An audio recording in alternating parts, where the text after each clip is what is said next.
दूसरों को माफ़ करने के क्या फ़ायदे होते हैं। नंबर 1, यदि हम दूसरों को माफ़ करते हैं तो हमारे रिश्ते अच्छे होते हैं। जो व्यक्ति छोटी छोटी बातों को दिल से लगा लेते हैं उनके रिश्ते कभी भी अच्छे नहीं हो पाते हैं।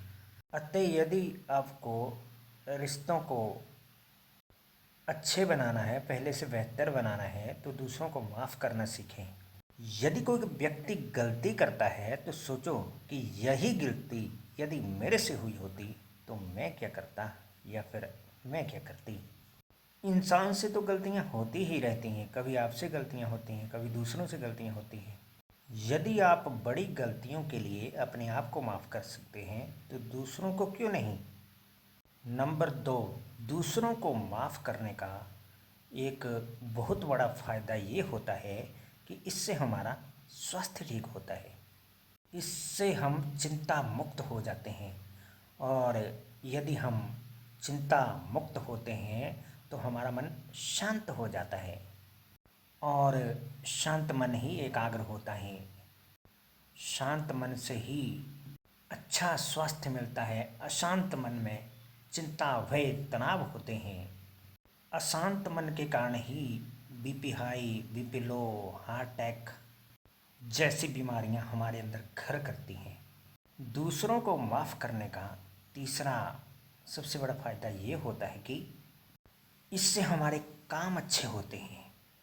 क्योंकि हमारे काम अच्छे तभी होते हैं जब हमारा मन शांत होता है। यदि आपने किसी व्यक्ति की छोटी बात को गांठ बांध लिया तो उसका नुकसान तो होगा ही नहीं, आपका ही नुकसान होगा। इससे आपका ही मन अशांत होगा और यदि आपका मन अशांत हुआ तो आपके काम अच्छे नहीं होंगे, आपका अपने काम को करने में मन नहीं लगेगा।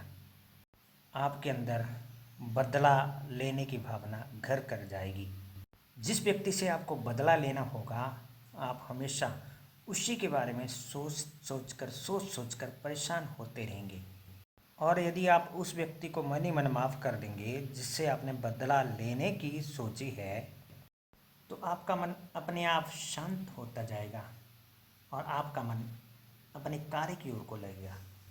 इसलिए यदि आपको किसी से बदला लेना ही है तो अपने आप को बेहतर बना कर दिखाएं ताकि आपका दुश्मन भी आपकी तारीफ़ करने के लिए मजबूर हो जाए। यदि किसी व्यक्ति ने आपके ऊपर कीचड़ फेंका और आपने उसके ऊपर कीचड़ फेंका तो ये सिलसिला चलता रहेगा। इस सिलसिले को तोड़ने के लिए अच्छा है कि दूसरे को माफ़ कर दो। वास्तव में आप दूसरे को माफ़ नहीं कर रहे हो, खुद को ही माफ़ कर रहे हो। दूसरे को माफ़ करने से दूसरे का भला बाद में होता है, लेकिन सबसे पहले आपका भला होता है। दूसरे व्यक्ति को माफ़ करो लेकिन बार बार उसके ऊपर भरोसा मत करो, क्योंकि जिस व्यक्ति ने आपको एक बार धोखा दे दिया वो ज़रूरी नहीं कि आपको दूसरी बार धोखा नहीं देगा। दूसरों को माफ़ भी करो और सतर्क भी रहो ताकि कोई दूसरा व्यक्ति बार बार आपका नाजायज़ फ़ायदा ना उठा पाए। दूसरों को माफ़ करने का चौथा फ़ायदा ये होता है कि आप अपनी ओर को ध्यान दे पाएंगे। यदि आप दूसरों की बेकार की बातों की ओर को ही ध्यान देते रहते हो तो आपकी सामाजिक उन्नति रुक जाती है। सामाजिक उन्नति के लिए चाहिए कि खुद पर ध्यान देना, खुद की खुशी का ध्यान रखना, खुद के लक्ष्य का ध्यान रखना। और ये तभी हो सकता है जब हम दूसरों को माफ़ करें। धन्यवाद।